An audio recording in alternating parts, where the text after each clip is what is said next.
So today I'm going to talk to you a little bit about search engine optimization, what that is, why that matters to small business owners, and hopefully clear up a few misconceptions about it, because I've noticed that there's some popular ideas about search engine optimization and they're not always accurate.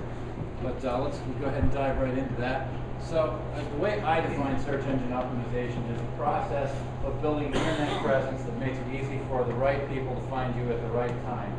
And that's maybe not as obvious as it seems, but a lot of times people think of search engine optimization in terms of, all right, so I want to be ranked page 1 for name of my type of business and name of my city.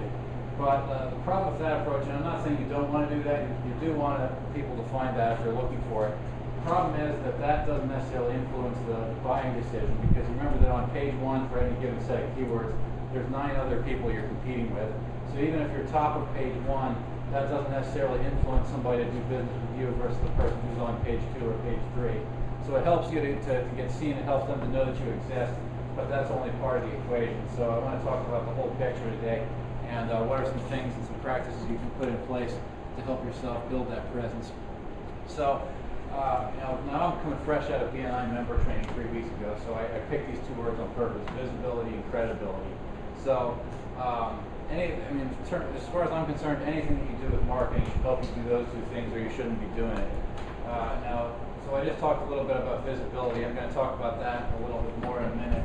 And I'm also going to talk about how a strategic search engine optimization campaign, if executed correctly, can actually help you to build credibility with the correct audience, so that if they're not ready to necessarily do business today, that if they find you in 6 months or a year, that you're top of mind with them, and that you stand out apart from your competition in the mind of your prospect. So first of all, before I get into that part, though, I just want to say that SEO is, not everybody is a good candidate for search engine optimization, and it requires you to be willing to think differently about your business, and it requires you to use language about your business that's defined by what people are searching for, which may not be the way you've been trained to think about your business. A lot of us tend to make the common marketer's mistake of describing our business in terms of the way that we think, rather than phrasing it the way our customers think. Now, if you want to apply that to the internet and you're looking at the Google search engine, it's a particular type of a mindset that a customer has, and especially considering that a lot of your customers may not be the ones who are ready to buy today, but that they're looking for to get a question answered for a particular piece of information. And that's how you have to start training yourself to think in order to be effective using search engines as a tool. So basically the art form comes down to developing an understanding of what people are looking for, and that changes from month to month, from day to day sometimes, and developing content. And what I mean by content is articles, videos, could be podcasts, anything with words in it, or pictures or images that either address people's questions directly or gives them information that's useful for solving the problem that they have the way they describe it. So visibility, very quickly here. I'm going to give you an example of how I applied this when I did a Toastmaster speech a couple years ago at the public speaking club downtown. And these are some keywords research from Google. I don't know if you're all able to see this from back here, but this is 9,900, which represents the number of searches in the U.S. per month for the words Toastmasters International. And down here, the words Toastmasters speech, 8,100 searches per month. So I did a couple of speeches that I put on YouTube. Now this one got 2,760 views, this one got 2,500 views. The word Toastmasters speech is in it, Toastmasters International is in it. I had 6 speeches up totally. The other ones got maybe about 50 to 100 views. I didn't do anything differently other than putting these keywords in here. So clearly having the right keywords in the content you create can make a big difference in whether people find it or not. So now this is also distinct from a practice that is referred to commonly as keyword stuffing, which is basically taking a web page about something, not really making any substantive changes to the content, but putting keywords in the title so that it'll get searched. That's not what I'm talking about. I'm actually talking about looking for the keywords and determining what content there is to create before you even created anything. And I'm happy to answer any questions about that afterwards. But what you're trying to do here, this is, again, it's not about putting up one video and expecting that to develop to give you all the results you want. This is about consistent habits. So you think of it as you're leading a breadcrumb trail. So that means people can follow it and search engine spiders can follow it. So the nice thing about this is if you design it for both audiences, you get a dual benefit. If you create the right video and you link that to your website or the right article or whatever, even if nobody reads it, the search engine will still notice that it's there and you'll still get some benefit in terms of rankings. Now, that doesn't mean to say that you shouldn't create something for a human audience. You want to create it so that if somebody does find it, it'll make sense to a human, it'll have value to a human, and there is a potential for a human to find it. So you kind of want to optimize it for both audiences.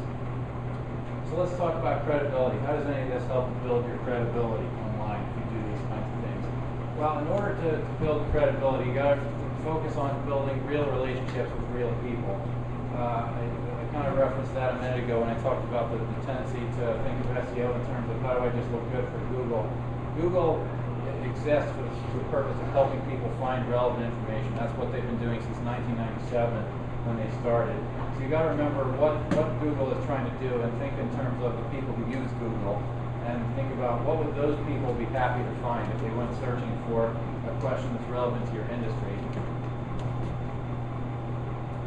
So I don't know if you've ever had the experience of creating if you send out an email or if you put up something on a blog post and somebody ever commented to you 6 months later or a year later. I've had that happen a few times where people didn't necessarily respond online. Like I've left blogs that nobody commented on and it seemed like it hadn't gotten any level of response, but then later on down the road somebody would tell me, oh, my friend sent me your blog post and I read it and I really appreciated it. So that's any piece of content I create, that's how I like to think about it, is would somebody genuinely appreciate that I took the time to put this together because it really helped them solve their problem. Now here's the other piece of that, is doing it consistently over time. That's what most people don't do. And that's what, if you do it in your business, you'll be ahead of 90% of your competition. And this could even look like just putting together one video a month or something like that. One blog post a week, whatever, but it's about thinking about what habit can you do consistently. It's kind of like going to the gym. You go to the gym on a regular basis, and over time you start to see results, and search engine optimization is the same way. So, some things are going to work and some things aren't. I mean, that's just the reality. I've had some bright ideas that I tried out and they didn't necessarily work, but the nice thing is you want to focus on things that shooting a video, you can do that with a $100 camera. You can upload the video to YouTube, and it doesn't cost you any money. So if it doesn't work, you really haven't taken any big risk, and it's not a majorly bad thing. But you learn by trying some things and seeing what works and what doesn't. So just a little bit about our pricing and our basic packages. What we do for clients is we help them implement the kinds of strategies I just talked to you about. Basic package is $2,500 up front, $1,000 a month for 6 months. And we also just started doing a smaller consultation package. It's $600 for three 90-minute strategy consultations over 60 days. And basically this is for more of the do-it-yourself business owner who says, okay, I like these ideas, but I don't necessarily want to hire you to do it. I want to do it myself. And we kind of sit down with them and help them figure out how to do that. So the first 60 days is where a lot of the upfront heavy lifting takes place. We've got to set up a lot of accounts. We've got to develop a keyword strategy. We've really got to train the client to think differently because this kind of goes against the grain of a lot of traditional business, the way people think, and especially with traditional advertising. This is nothing like traditional advertising. And so kind of resetting some of that expectation takes time and getting some of those light bulbs to go on. And also, we're not a web development company, so we prefer to work with clients that have an existing web developer that can make changes directly to the site. So we have to develop a relationship with that developer and develop a working rapport. And ongoing, we're just going to create articles, videos, and the kinds of things I just talked about, and work with the customer to help position their business to make use of those resources. So, looks like I'm about out of time. I'll skip that part. Briefly, does anyone have any quick questions? All right. I got one. Oh, yes. You said that you could do videos and put them on the web. Yes. So if I was doing a geothermal job, I could film it. How long can you film it? How long can it last?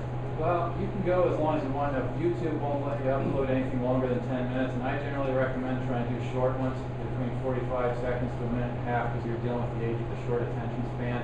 So it could just be something, you could do a series of videos about geothermal if you're doing a job and break up into small pieces. But there's a lot of different ways to approach that. All right, well, that's my presentation. Thank you.